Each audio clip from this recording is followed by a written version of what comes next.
Collector గారికి చాలా కృతజ్ఞతలు తెలియజేస్తున్నాను సార్. ఇప్పుడు దీని కార్యక్రమాన్ని దృష్టిలో పెట్టుకొని వారికి కావలసిన అన్ని వస్తువులు, తల నూనె, చెప్పులు, యూనిఫామ్ అవన్నీ కూడా ఉద్దేశించి అలాగే ఇక్కడ చేసిన మల్టీపర్పస్ వర్కర్స్ అధికారులందరికీ కూడా నా హృదయపూర్వక నమస్కారాలు. స్వచ్ఛతా హీ సేవ అనే ఒక కార్యక్రమంలో భాగంగా మనకి ఏంటంటే ప్రభుత్వం నుంచి సెప్టెంబర్ 10 మల్టీపర్పస్ వర్కర్స్ ఎవరైతే ఉన్నారో మీ ఆరోగ్యం కోసం, మీ సంక్షేమం కోసం ఈరోజు రేపు క్యాంప్స్ ఏర్పాటు చేస్తారు. వాటితో పాటు మల్టీవిటమిన్ ట్యాబ్లెట్స్ ఇస్తారు. అట్లాగే మీరు ఉదయం 4 గంటల నుంచి మీరు అంటే అనేక రకాలు ఉంటాయి. పార్లమెంట్ మున్సిపాలిటీ ఇంకా చక్కగా ఉంది, ఎటువంటి శానిటేషన్ పరంగా ఇబ్బంది లేకుండా ఉంది అంటే అది కేవలం మీ గొప్పతనమే. మీరు కష్టపడి పనిచేయడం వల్లే పార్లమెంట్ మున్సిపాలిటీలో సిటీలు కూడా ఇక్కడ చాలా తక్కువ ఉన్నాయి సార్. చేయాల్సినవి కూడా మనకి గార్బేజ్ కూడా ఎదురుగా కనపడదు. మీరు కేవలం అన్ని మున్సిపాలిటీతో పోలిస్తే మీది మెరుగ్గా ఉంటుంది. అది కేవలం మీరందరూ కూడా టైంతో సంబంధం లేకుండా అట్లాగే ఆరోగ్యాన్ని కూడా లెక్క చేయకుండా పనిచేయడం వల్లే ఇలా బాగుంది. మీరు ఏంటంటే చిన్న చిన్న సమస్యలు ఉన్నప్పటికీ కూడా ఎప్పటికప్పుడు వాయిదాలు వేసుకుంటూ వస్తారు.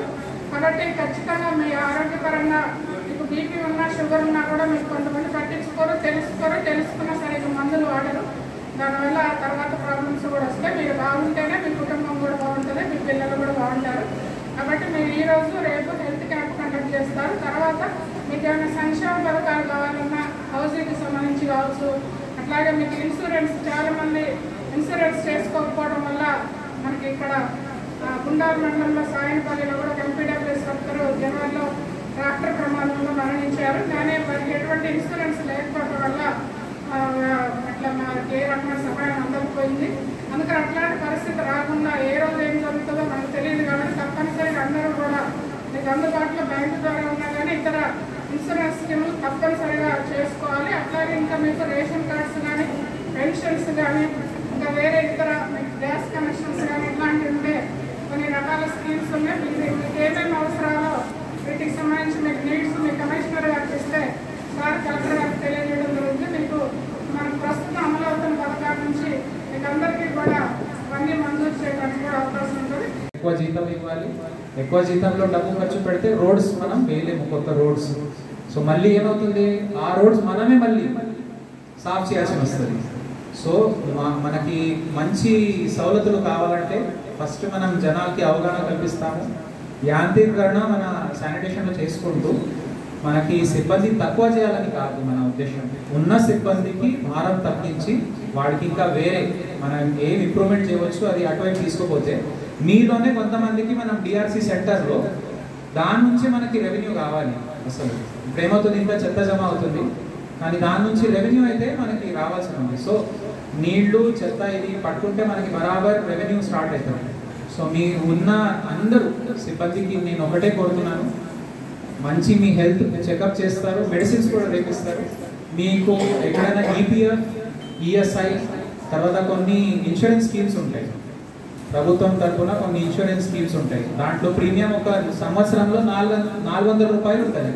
కానీ మీరు ఏమనుకుంటారు, అది కూడా వాళ్ళు ప్రభుత్వమే కడితే బాగుంటుంది. సో అది ఓకే చలో, అది వేరే విషయం. కానీ నేనేమంటున్నా అంటే సొంత జేబు నుంచి మనం ఖర్చు పెడితేనే బాధ్యత ఉంటుంది. సో దయచేసి మీకు ఆరోగ్యం పరంగా ఆ మెడిసిన్స్ ఏదైతే ఉన్నాయో సంవత్సరంలో ఏం అవసరం ఉందో ఆ 400 రూపాయలు మేము కావాలంటే అది మేము ఉచితంగా, ఇట్లాంటివి హెల్త్ క్యాంప్స్ కావాలంటే సంవత్సరంలో 4 సార్లు పెడతాము. మీరు మంచి ఆరోగ్యంగా ఉండండి.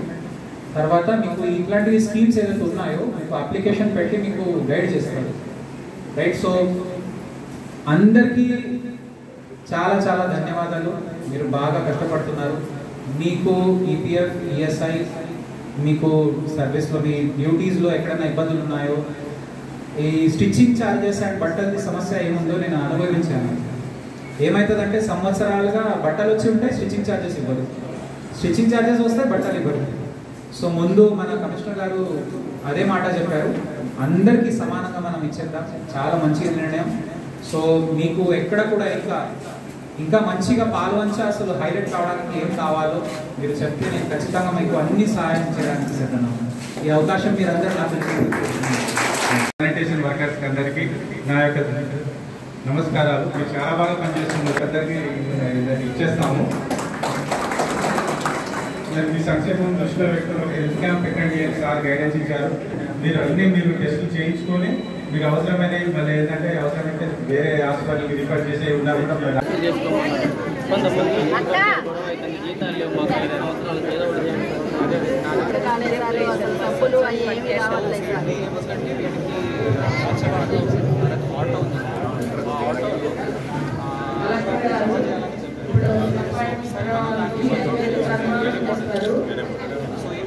డైరెక్ట్గా ఏదో కిరాయి ఉంటుంది, మనం ఎంగేజ్ చేసినట్టు వాళ్ళు కిరాయి వాళ్ళు కలెక్షన్ ఆఫ్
నార్మల్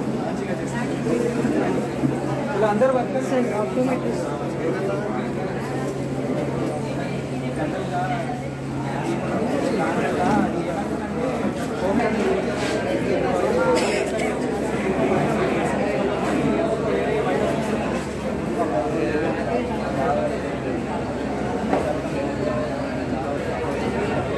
ఈ మధ్యలో కూడా ఒకసారి దాంట్లో పూర్తిగా వెళ్ళిపోయారంటే బయట రాలేకపోతే ఈ మధ్యలో ఏం చేస్తారంటే కొత్త వేరే పదార్థాలు